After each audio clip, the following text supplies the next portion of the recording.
Thank you. The Excise Tariff Amendment Tobacco Bill 2024 and the Customs Tariff Amendment Tobacco Bill 2024 argue that a further tax increase of 15% will encourage Australians to give up smoking.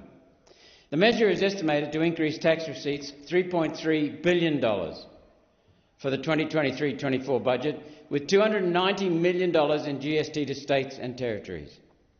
Firstly, as criminologists warn, tobacco tax increases will further grow the black market, pushing people that either cannot afford or are not willing to pay a higher price for their cigarettes to the black market.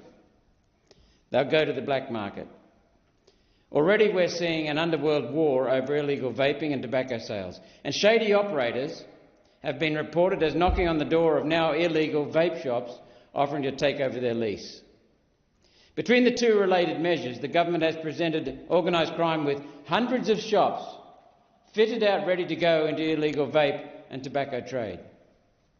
Australia is already losing a considerable amount of lost tax revenue due to tobacco sales on the black market. Tax office estimates are $2.3 billion.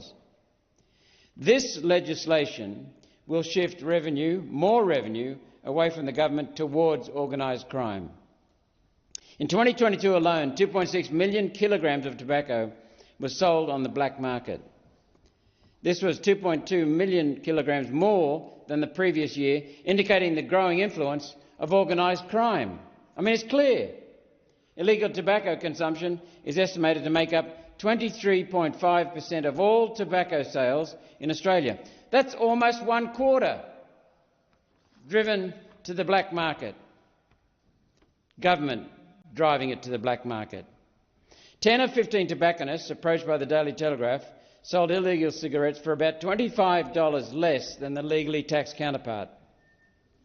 And they sold single cigarettes, which is an offence. The government's actions endanger small business safety. Over the past 6 months, Victoria has experienced 40 firebombings to stores who illegally sold tobacco and vapes. In Ballarat, 2 tobacconists suffered a ram raid, and a drive-by shooting which left a man dead was linked to illegal tobacco products. The government says that the 2023-2024 budget included $188.5 million to fund the Australian Border Force towards delivering a new illicit tobacco compliance model. It's unlikely they'll be able to properly crack down, given that they're already overstretched in tackling the illicit drug market. I must ask, how Border Force failed to intercept 2.6 million kilograms of tobacco? Clearly this government has a problem enforcing the laws it already has. Now it wants to make matters worse.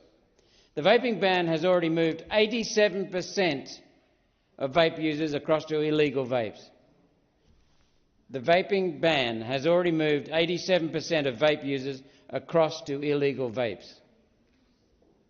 While yesterday's brief moment of partial sanity will help that figure, it must surely be clear now that more taxation and prohibitions are futile and counterproductive. More taxation and prohibitions are futile and counterproductive. Here's a better idea. The government should spend less, tax less, and let everyday Australians and businesses get on with their lives.